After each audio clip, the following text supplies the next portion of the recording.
Hello, everyone, and welcome to another episode of the Rayados90 podcast. I'm your host, Eddie, and joining me, somewhat per usual now, it's starting to become a thing. You have Fernando and Zamira. Last week, I kind of wanted to take a break, but it was like the worst time to take a break. Well, somewhat because there was like a yeah, we'll get into that, but there was like a lot of drama going on, and it's only gotten worse. So I couldn't take another week off, so we had to like record because there is just so much going on. Let's Yeah. just get into it because we like I don't want to there's Just a just so much. lot. Yeah, there's so much. So let's start at the beginning. You have the whole Sergio Canales. I think it was at this point, if you look at his cut or whatever you want to call it, it was sensationalized. It was the Mexican media being I tweeted it, right behind the British tabloids like the Sun and all that stuff. The TMZ paparazzi overselling something that it happened, but they're adding more color to the picture. Uh, so apparently, Sergio Canales, Martin de Michelis got into it. I don't know what were the details, because I can't even trust the actual reporting at this point. But there was something happened. I do not know to the extent. Uh, Monterrey issued a communication almost at midnight local time. It was like 9, almost 10 p.m. Pacific, and then it was just like I don't know. I'm pretty sure they had this scheduled. I would like to think they had it scheduled, or it would be weird somebody tweeting this out at close to midnight, just randomly saying, "Hey, this something did happen." Yada yada yada. So it was just kind of like weird that they tossed it out in the middle, almost close to the middle of the night. And then yeah, so he misses the Chivas game. Sergio Canales. Yeah, Monterrey magically wins because Chivas is in even worse position than us. Like we're worse, but they are like we think we're in the Titanic. They are the people like at the bottom of the Titanic. They're like, we know we're gonna die. I don't know if you've seen the movie Titanic, where it's like that old couple sleeping together. They're already at that point. Like we're we're the instrument players, right? Like we know we're going down at this point. We're just like, maybe if maybe there's some extra boats that that can save us, right? Like we know this is it feels we know it's a sinking ship. We just don't know if maybe we can get out of this at this point. So they beat Chivas. Everything is kind of calm because we had Roberto de la Rosa, of all people, score a goal, his second of the season, his And first. what a goal! Yeah. Let's That's go. yeah. And then you had Herman Berterame scoring.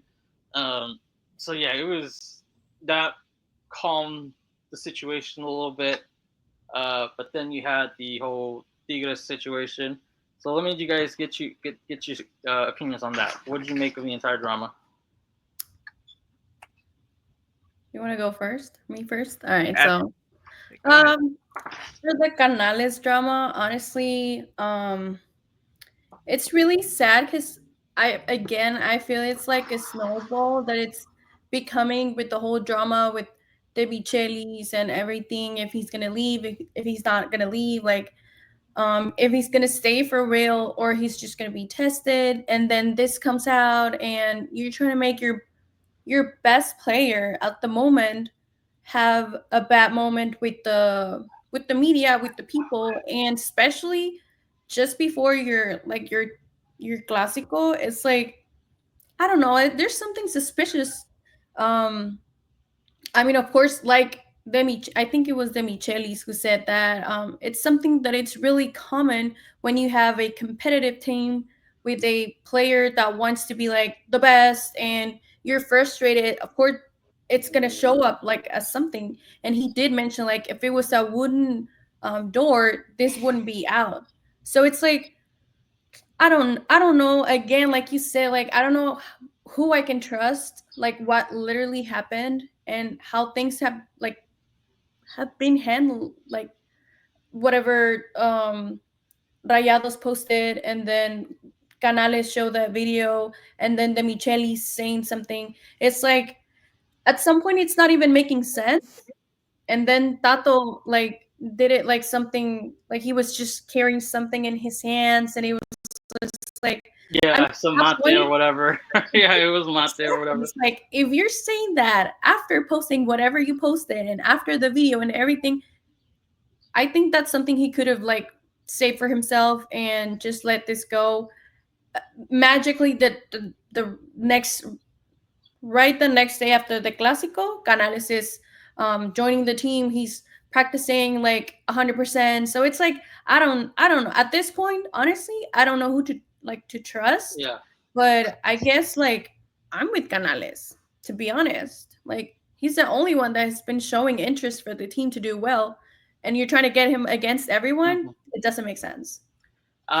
So tied in with the drama, you also have uh, Jimmy Chelsea. This is Jimmy Chelsea's second issue with players. He obviously had issues going back at River Plate, And where it was a Enzo, star yeah, player too. yeah, So it was Enzo Perez, if I'm not mistaken. He ended up leaving. I think he's at Estudiantes de la Plata or whatever. So he left, and so it's not like the first time he's had any type of friction with like the top players from the team. And then you also have the media playing a part.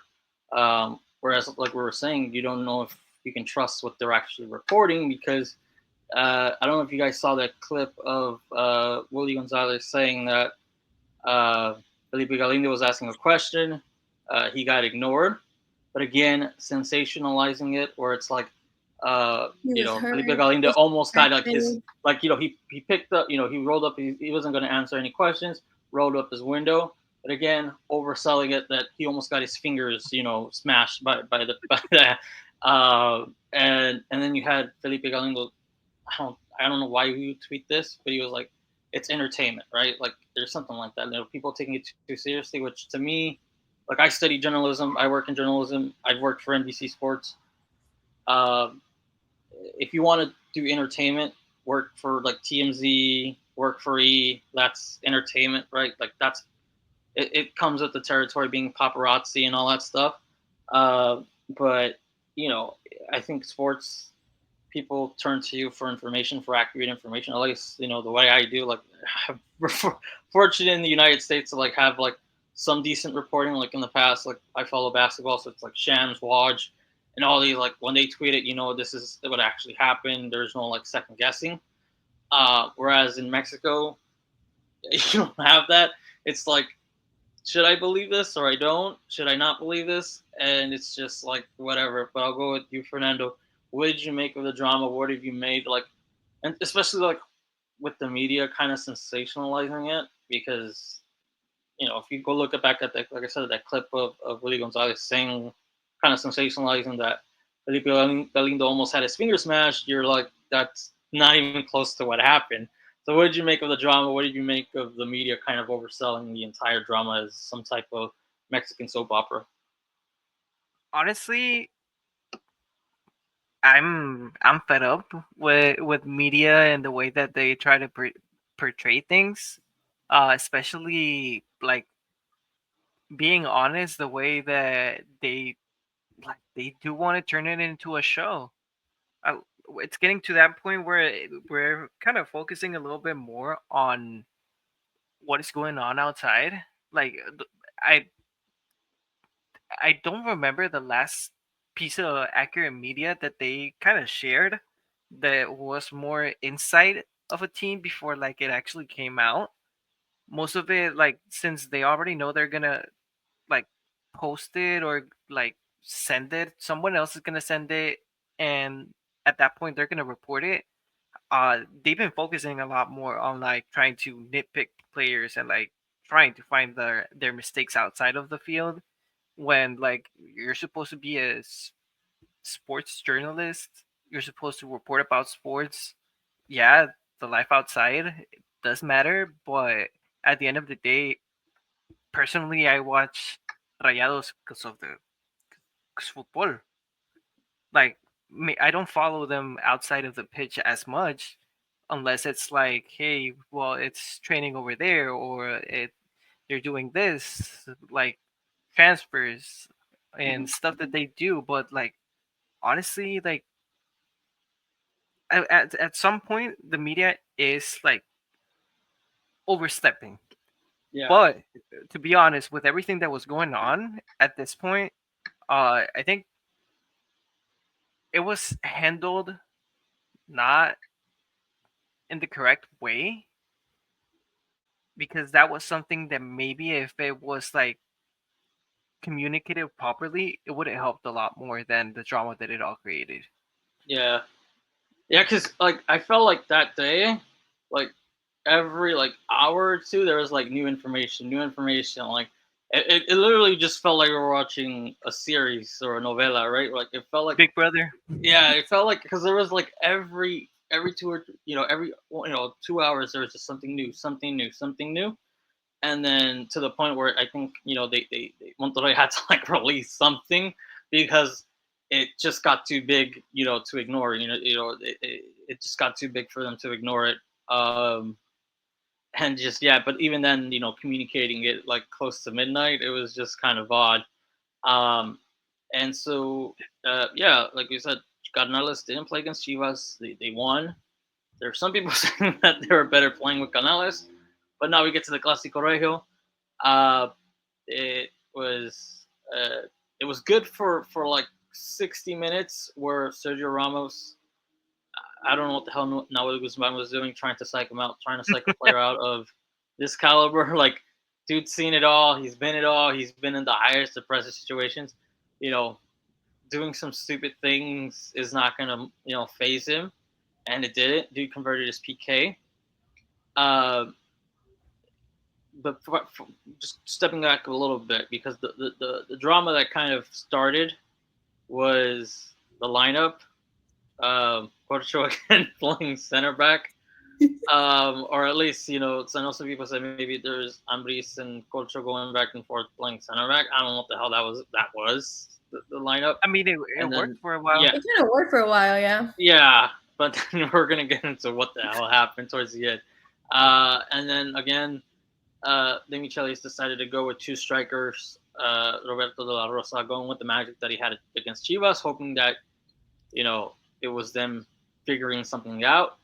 Rather than like I said earlier, Chivas just being an even more deader club than we are right now, and then they just taking advantage of that opponent. But it was working out for him. I mean, they got one up, one nothing, and then Diego Lainez commits a foul. I think if I'm not mistaken, it was like a last man foul. That's why he got the red. Unless I think that's what they were saying on whatever the Dudene or not the Fox Deportes stateside said for the red card.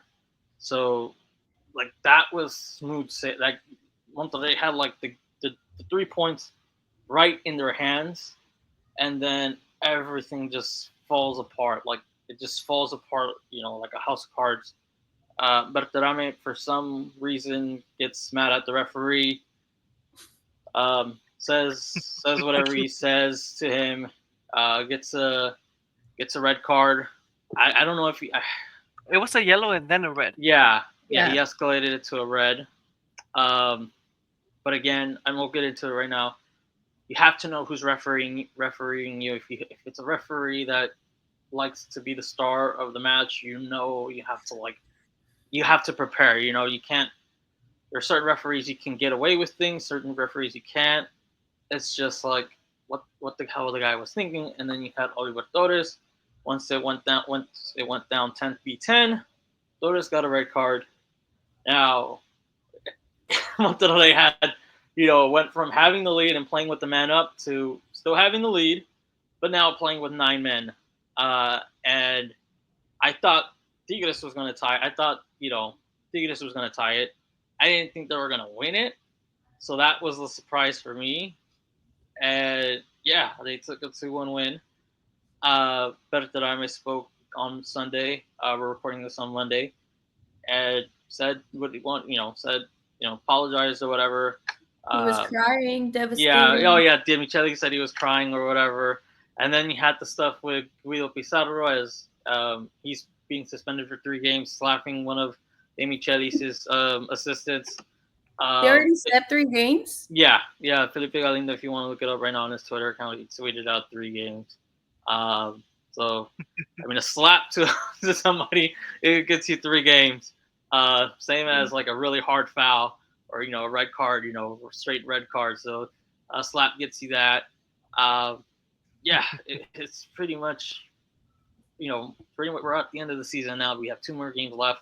They play America on Wednesday, and then Leon, on over the weekend. Where do you want to start with the Clásico Regio? I'll go with you first, Fernando. I'll go, reverse order. Where do you want to start with that? Where I'll let you go because there were just so many things. I laid it all on the table. What's one thing that you want to touch on that's kind of still bugging you? More than four or less than 48 hours later, since that match. Being the best Bertarame fan ever prior to this weekend, like I used to defend that man with sword and shield. I would die for that man before, but I'm like, what was that? With all due respect, like I've seen people compare it to like Funes Mori whenever he was shouting to the referee and like other players shouting at the referee. But there's one factor that we do not take into consideration. Although those players were the ones who received the fouls, not just walk from like being the striker going all the way to like almost the the center defensive area Yeah. of the field and like just shouting at the referee not only once, which earned you the yellow card, Mhm. but right after you saw it, just finished it off with something that okay, you cannot say to any single referee Especially not that because they know. referee. Because that referee, Gato Ortiz, is one of those referees. If you watch any other sport, there's referees that they like to be the star. They like you went to go you pay hard money to go see them put on a show. Screw the players. Screw everything else. You went to go see him, or at least that's how he sees it. Um, Yeah, and it's like you should be like I do not know why somebody. I would like to think like in a team meeting, somebody say, "Hey, we got this referee. We know what we should expect, right? This guy likes to be the center of the show. Cool your head. If you know you're gonna say something, somebody step in and direct him somewhere else." I don't know yeah. why somebody didn't grab him and just didn't push him, be like, "Get over there. Don't come near him." Because And it also, obviously feels like he had a problem with him prior. I would like to think yeah, it wasn't just that play. He had to have had an issue already with him before that. I would like to think. yeah. And honestly, like El Gato was not like he was pretty biased. I'm sorry to say it that way, and I know it's like sometimes as a fan of a team, whenever you do get maybe like just one play misread or misjudged, it's always like, no, you're doing this because of being a fan. But at this point, the way that he was talking to Sergio Ramos, the little snips that we were able to see, like at some point, he said to Sergio Ramos directly, like, "This is not your country. You don't have power over here." Or I don't remember what Yeah. it was Well, I mean, exactly. it comes into like I said, it's one of those referees, umpires, whatever sport you follow, you know what referees and umpires like to make it about them. You know if they're refereeing that game or umpiring that game, it's going to be a long one, and you're just going to have to deal with it because that's just. I mean, the guy got suspended by Concacaf because, he asked Messi for a shirt or an autograph, one of the two, and I do not The know shirt why and the Liga. autograph. Yeah, I do not know why Liga MX is allowing him to referee if the federation that you belong to suspended him for 6 months. So it's just like, how is this guy refereeing a game that for your federation it was like, nope, this guy's blackballed for the next 6 months. It's just wild. It's just wild that I saw that he's being investigated. I do not know if something's going to come of it or if it's just lip service. Hopefully, But let me go back to Berterame and I'll ask you before I go to Zamira. I tweeted out that maybe Demi Chelish, like I said, if I don't think this play was the sole reason why he out. I would like to think that he was already having issues with him. But at some point, if you're the manager, you need to have a pulse, and you can be like, okay, I'm seeing this guy, Pretty heated or up. somebody's really, yeah, he's getting heated, and that's where somebody has to relate to you, hey, this guy's getting way too heated. He might say something, and he might get either yellow cards or get sent off. At that point, because I think it was like 70th minute that he got out, that he got the red card. At, at that point, do you feel like Danny Cheli should have had like a better read on the situation? Because as a manager, you're supposed to know what's going on, not just tactically, but you have to read your player. You have if your player is giving you body language that he is, I'm pretty sure that he can read his players and be like, okay, this guy's getting too heated. He might do something stupid, right? It's just like any other sport. He might commit a stupid foul or might make stupid decisions. Do you think at that point, do you think he should have like taken him out of the game? And I don't know if I think he had already subbed in Platino Alvarado. I have to think back. I Yeah. think so because he got yeah, I think he did get, or I think Platano Alvarado came in and De La Rosa came out. It was just something weird. But do you think he should have came out and be like, but I mean, your hot headedness is better on the bench than on the field. I'd rather risk you know losing because Tigres scored rather than giving them an opportunity to play with 10 men, go 10v10. Do you think he should have taken him out, or, do you think that's just all on Bertrame just not having self awareness of what the situation was? Uh, Something that I pointed out to Samira when we were watching the game, uh, was a mental, uh, was the mental of one player specifically, which was Arteaga. Arteaga, I've always seen him that he earns a yellow or he earns the red after talking a lot to the referee. At this time, you saw that mental was actually corrected, and that it's something that they've been working on. But Terame, I'm sorry, but he never fought with another referee this way. Like I, I think I can safely bet, like not actually watching it, that Bertrame has never had an altercation with referees in that same manner that he did. I s- I'm sorry, but at this point, I do believe that he did it on purpose. It Uh, looks like, I'm sorry, it's a joke. Like, the Sounds last good. time a player did something, I think it was the Arteaga one with Chivas. Remember where he got the yellow card and then the referee just came back, and he gave him the red. That's the last time at the top of my head that I can think of a Monterrey player just losing it for some weird reason on a referee. But yeah, that's. I mean, I'll let you finish your thought, but that's the last time that I can remember a Monterrey player doing something like that. yeah. So it it's one of the biggest matches of the season. Being honest, because it's against our biggest rival. It's that match that you always know that it's going to be a good one or a really bad one for your team. Uh, how are you not keeping your cool after you have some of the best players in Liga MX to like kind of back you up? Because being honest, the whole squad from Monterrey, I feel like it's experienced players, like players that know how to play games, players that like bring that experience to the table, like Sergio Ramos, Sergio Canales, Stefan Medina, uh, Hector Moreno, like having those players to like back you up, and like you can trust them, so you should like. Sergio Ramos is a captain. If you want to say something to the referee, which you're like mad about, just tell it to the captain, and the captain can talk. That's the way that it's supposed to be. That's the way that the rules are written, because Yeah, only the captains can talk to the referee, not anyone else. yeah. It happens, and like every time it should be like a warning or something else, but the referees don't do it. So like it got to that point where I was just like, I knew it the second that he got the yellow card.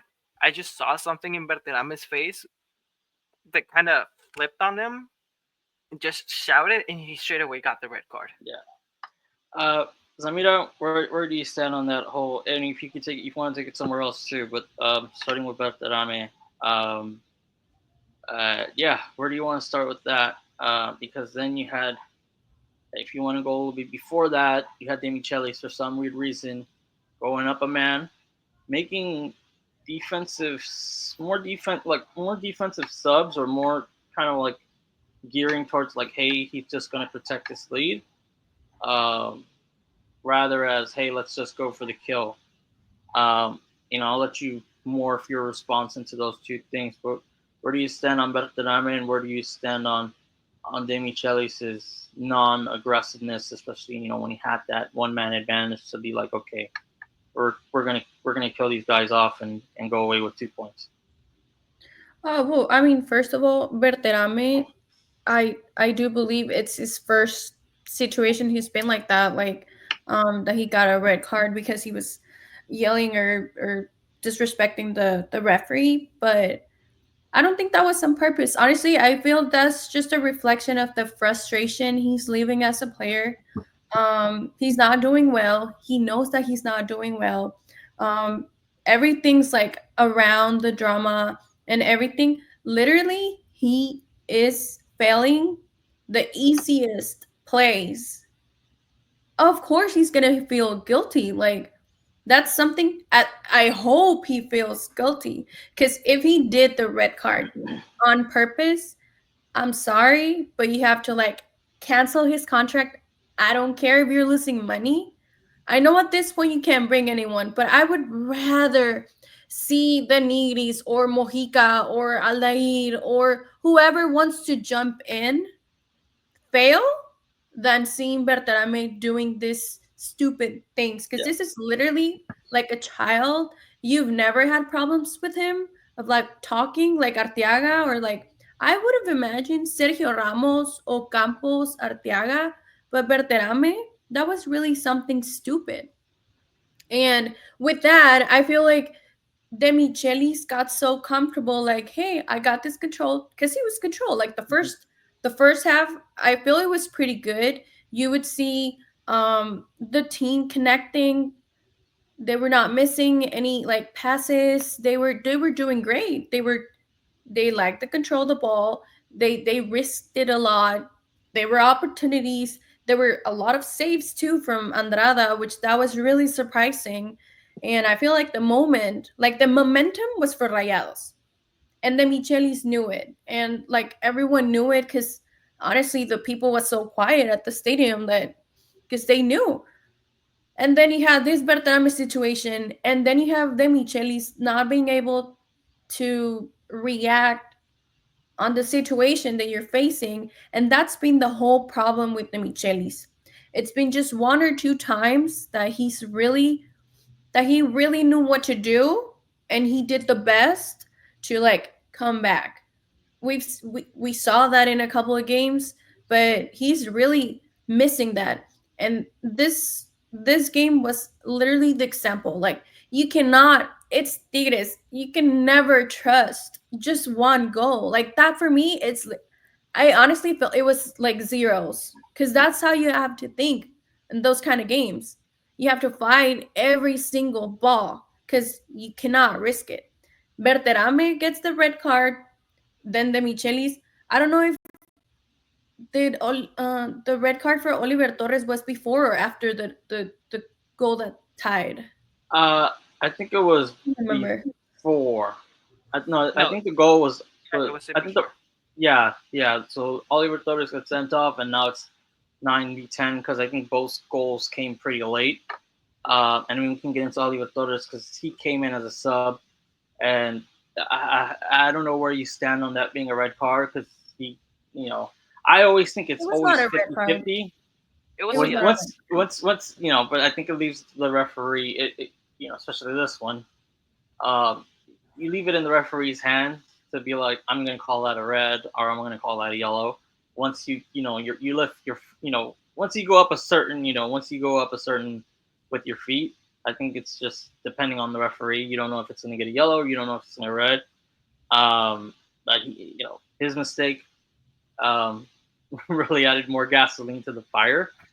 Um, it was just yeah, it was a chaotic ending, and then you had the foul that, or quote unquote foul, that Arteaga did for them to set up for that free kick play that resulted in the game winning goal. Yeah, it was just a really bad refereeing game.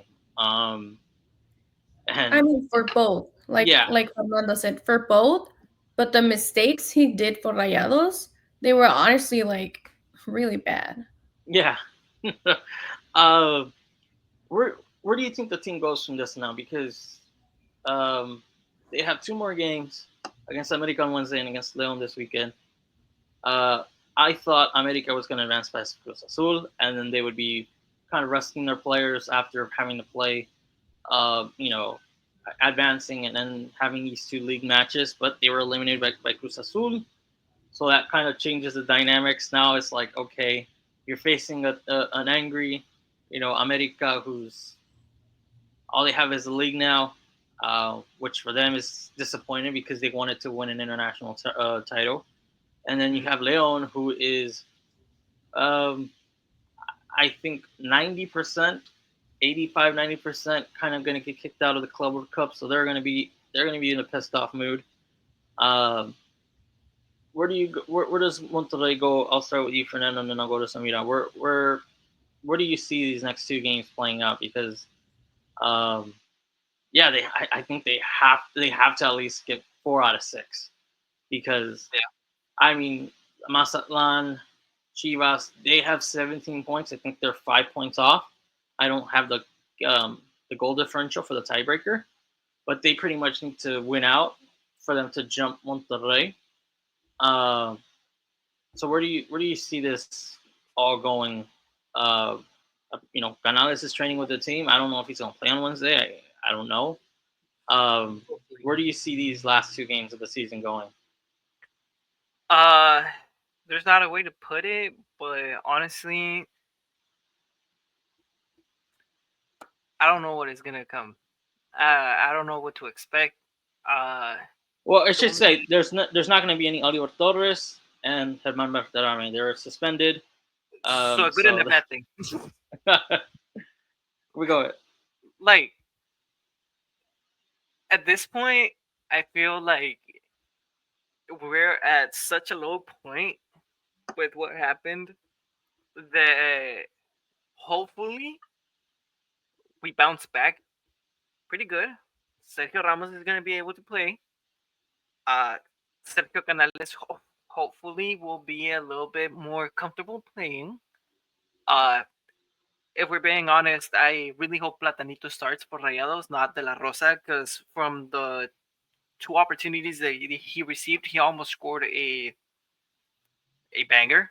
Like he almost scored one of the best goals for the league by almost catching it as a half volley. So we just gotta wait and see. I really, my expectations are for Rayados to bounce back, get a tie against America, and win against Leon.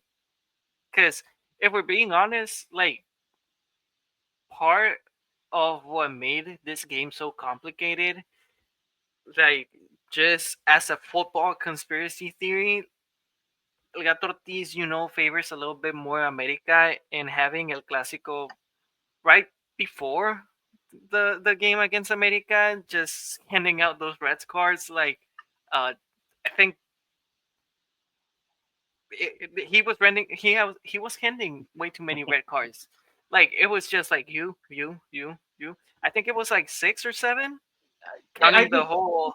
I think it's just because he wants to be the center of attention. He wants, like I said earlier, people paid their hard-earned money to go see him. Like I feel like those referees live in some like weird world where they think everybody paid their hard-earned money to go see them referee a game. Well, I'll let you finish. But at this moment, I'm not expecting to win against America. hopefully they shut me up because if we're being honest, before the red cards, which it felt for an eternity to me, but it was like 6 minutes apart.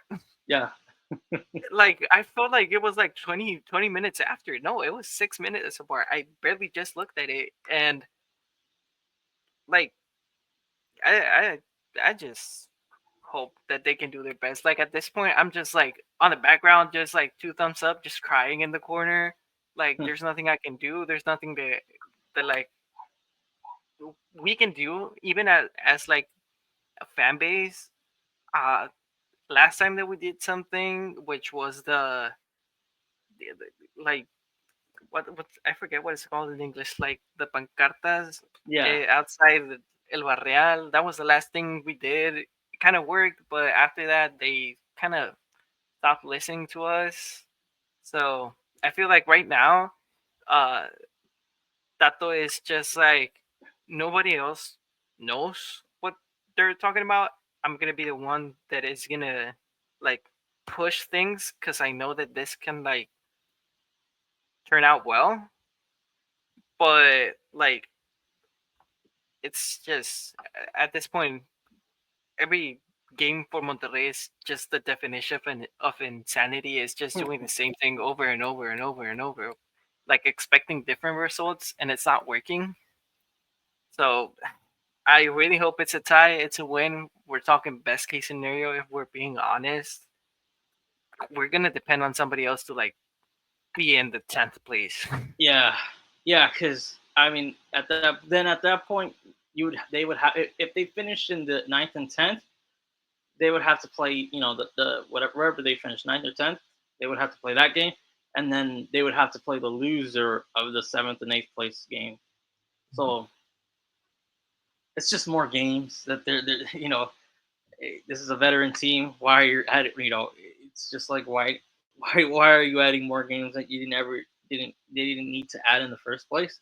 But where are you, Samira, going into these last two games? Because um, against Tigres, the individual talent almost pulled them out. I mean, I was kind of like having flashbacks. We didn't, Canales has always been automatic with the PKs. Sergio Ramos, you know, Grant, he was good against Vancouver. He took the PK, and then against Tigres wasn't phased by all that. But I feel like if they're gonna win these two games, it's gonna be because of individual talent, not because whatever the manager does. Because as we saw against Tigres, De Michelis was going for the I need the points. I'm not gonna risk playing. Um, you know, I'm not gonna risk trying to attack and leaving myself or giving Tigres any type of space where they can hit us on the counter.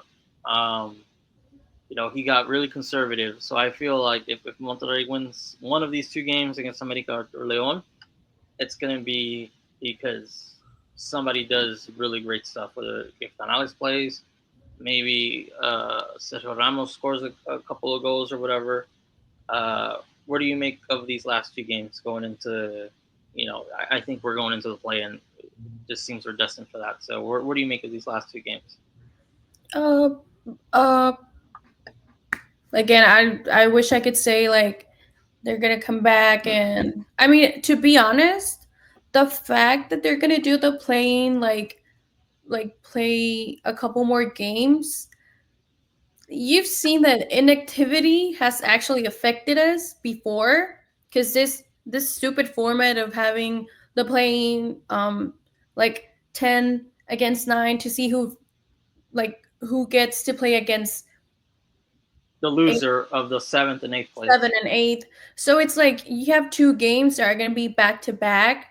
Thank God. I mean, they don't have CONCACAF right now, so there's no excuses. But this might be actually good for them because you're not going to have any days off. We shouldn't be having any like overloads on the players because there's no like intense practicing or um, a lot of games after. So I feel like playing it's actually something good for us. Last time we were champions, we would literally qualified La Liguilla in eighth place. So at this point, honestly, anything can happen. Either the ship sinks completely and you focus only on the Club World Cup and on building a new team that it's gonna, because I mean, you have to rethink everything again, because you're spending a lot of money. you're you have a star. You brought another star because you had Canales already, and then you bring Sergio Ramos and it's not working. You better focus on your goalie and you better focus on your striker, because you're just focusing in the middle and you're having players such as Gocho playing as center back. That's dumb. So at this point, it's like you're gonna play game after game. You don't have any excuses. You need to have the team connected. Whether you liked it, the coach or not, you need to do something. So I think that's what's gonna happen against America.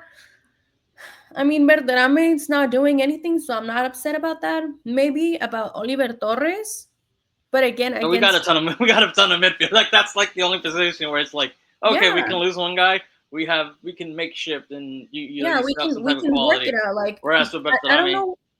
I you don't know know, why even like Iker Fimbres did not play for the El Clásico, because you saw the Iker, Ambris, and De Osa or Oliver. They were working. Like it was working. Like the triangle that they were creating triangles in the middle that you don't see very often. So it's like at this point, honestly, against America, whatever's gonna happen, I don't feel America is doing great right now. Um, like Tigres, I mean, they were not doing great, but they still managed to get the game out. So we can never yeah, underestimate both of them. Again, America, because I mean, honestly, We seen we saw it in the final. Jardine kind of yeah, just implement however he wants to play, and he got the goal from Richard Sanchez. I mean, Demichelis couldn't do anything after that. It was just a magical shot from Johan Rojas that gave us some type of hope for like 10 minutes before that went away. So it's just like, I, you know, we've seen this guy kind of like come into Monterrey and play his game, and I haven't seen Demichelis be like, okay, we're gonna turn the tables on this guy, at least an upper echelon team, and we're gonna play our style and we're gonna dominate you. At least I haven't seen it consistently. And then you have the game against Leon, where, like I said, they're good. I think if James plays, yeah, he I can don't know. do just That's the thing. That's another thing. Are they good going to play rest and that's players? it. Are they going to rest players? Because they're going to finish. I mean, if they want to finish first or whatever, because obviously that's a factor in terms of like the tiebreaker. But I don't know if they're going to value rest or finish as high as possible too. So that's another factor we got to take into account. But who knows? I mean, we've seen Monterrey, lose to Cholos. We've seen them lose to all these teams that they should be beating, but they did it. And who knows if America and Leon decide, hey, we're just going to alter our squads because we want to give our best players a rest for when the games for when the Liga starts. But Um, again, they have that 2 week break.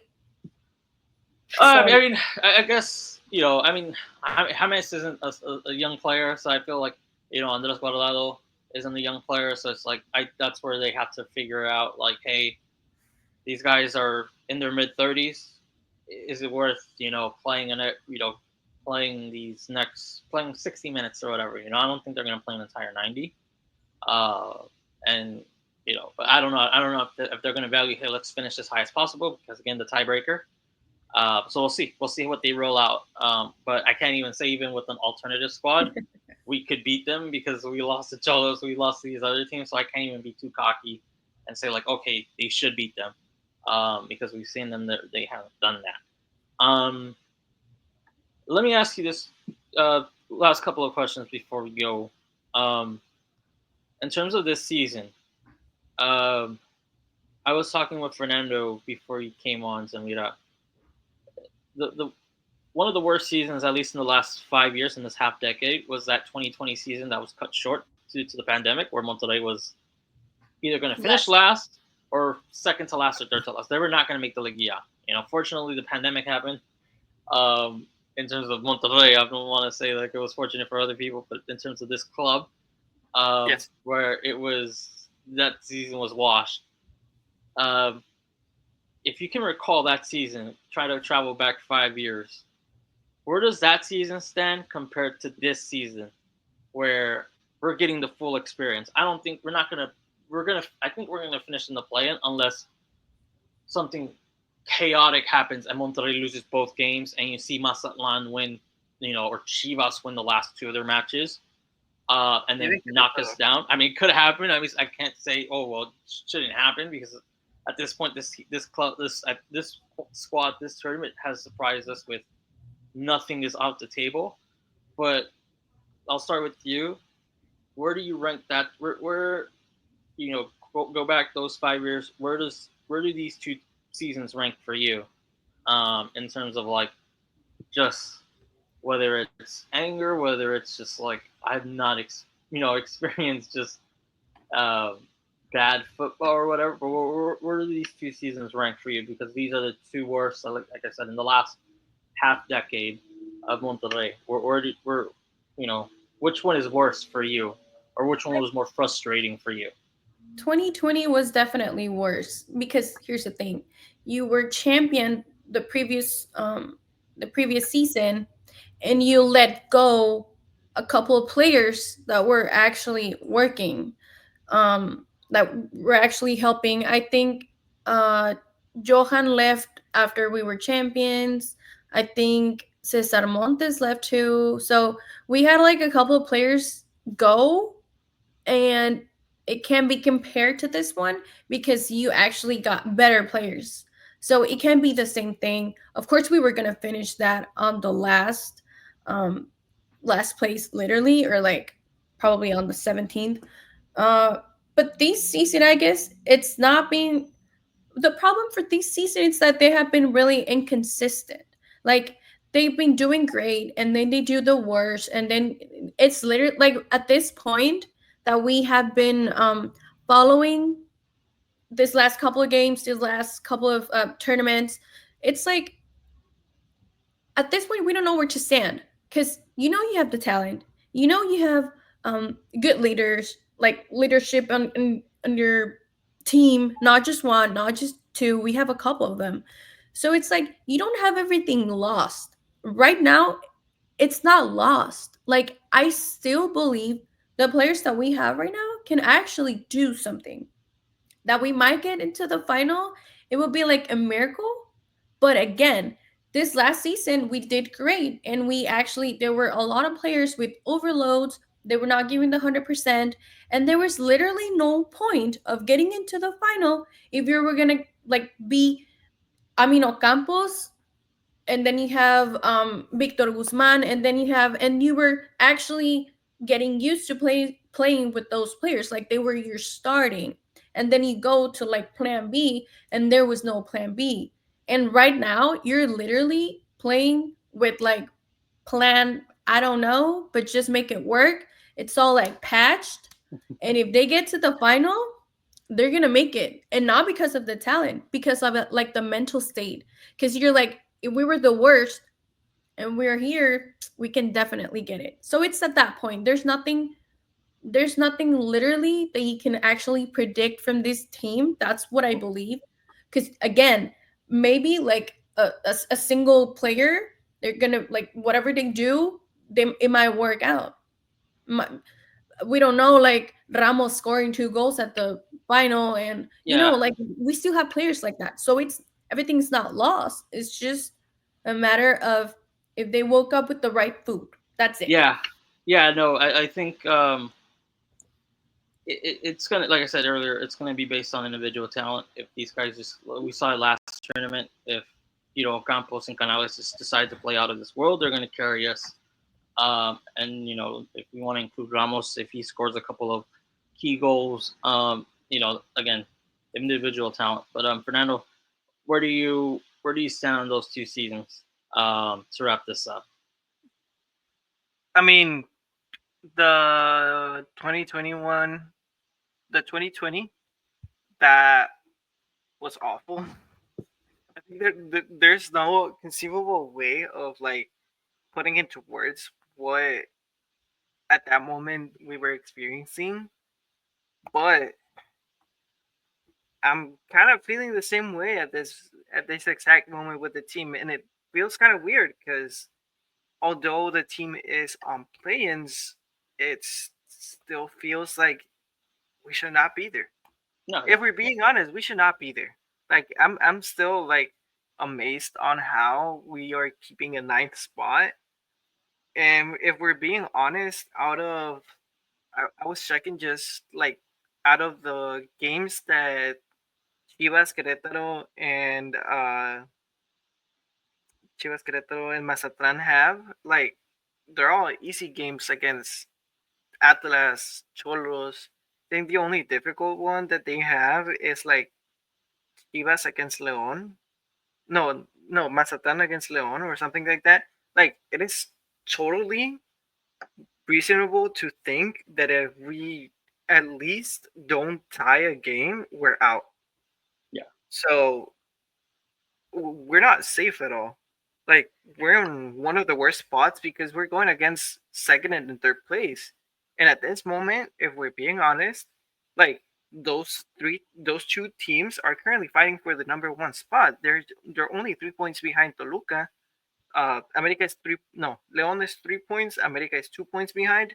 So if by any reason America decides to go first and just win it all, want to win it in first place, like they can do it because they currently have the manpower to do it. yeah, And if they want to win against us, they have all the ability to do it at this moment because we're not a team. yeah. No, and I feel like if you punch Monterrey first, sometimes this team just doesn't know how to react. I mean, they got punched first. They got punched. I mean, they punched first against Tigres, but then they got punched back, and you know, they just conceded the second goal. Same with like I think was it Tijuana too that loss. So it's just like Yep. um, yeah, it's just you don't know how this team's going to react because they can you know I don't know. I'm at a point where it's just like whatever happens, happens. Like I can't even guarantee. Like they're like you said, we can't. I can't even guarantee they're gonna make the plan because I don't know if they're gonna win. I think they have to get 4 out of the 6 points to guarantee themselves. I think if they lose both games, then it's just like you hope Chivas Querétaro and Mazatlan drop points. They don't win out, and then at this point, it's just like we're limping into the play-in. Yeah. But focus if you want to go to the Club World Cup now. You look at River Plate; they're not doing good. Um, you know, so it's just like it's going to be an interesting Club World Cup, and the River Red Diamonds have an opportunity to do the funniest thing, where they get they put us out both clubs out of their misery because it's just been a disaster. But anything else you guys want to add before we go, Zamira? If you want to put any final thoughts. I guess I mean at this point, I honestly we should stop like focusing on the dramatic part of the whole thing that we're going through. We know that we're going through a bad moment, and it's sad. But the good things that we are like, I guess they already admitted that it's a bad moment. So at this point, it's just like, okay, so again, we're just gonna wait to see if the ship sinks, and we're redoing everything because I mean at this point even Tato it's like looking bad, and I mean there's not much that we can defend as a fan. I'm always gonna be there. I'm still going to the Club World Cup. I'm still gonna watch the games. I'm still gonna get the jerseys. I'm still gonna do because it's my team, and that's how it's worked for me Yeah, and for my family, for my friends. Like it's Rayados, but it's like kind of sad that you don't actually appreciate that you have that kind of fans, and they live in you a lot of money. So I believe it was Sergio Ramos who's like, hey dude, like it's a team, they're playing for their ticket, you gotta be professional. If you like it or not, just be professional. It's you who's playing at the pitch, it's you who is doing the good or the bad job. So I just hope the best for everyone.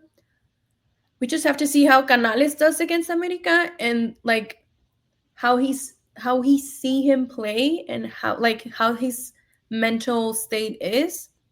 because at this point we depend on them, on the Sergios. Fernando, anything else you want to add? I'm just gonna stick with the team, like Sammy said. Like I'm not gonna stop cheering on. It's the only Toxica held in I've held in my life. Like Yeah. that's gonna be like there's one thing that is gonna be constant in my life, that is Rayados, and if it makes me sad or if it makes me happy, that's okay. We just have to like get through it. I'm gonna support it. Like Speak like I gentlemen. yeah, like the Titanic, we're gonna sing like gentlemen's. It's if we're going down as a team. So Well, yeah, everybody, you heard it from us. Thanks for listening. Thank you.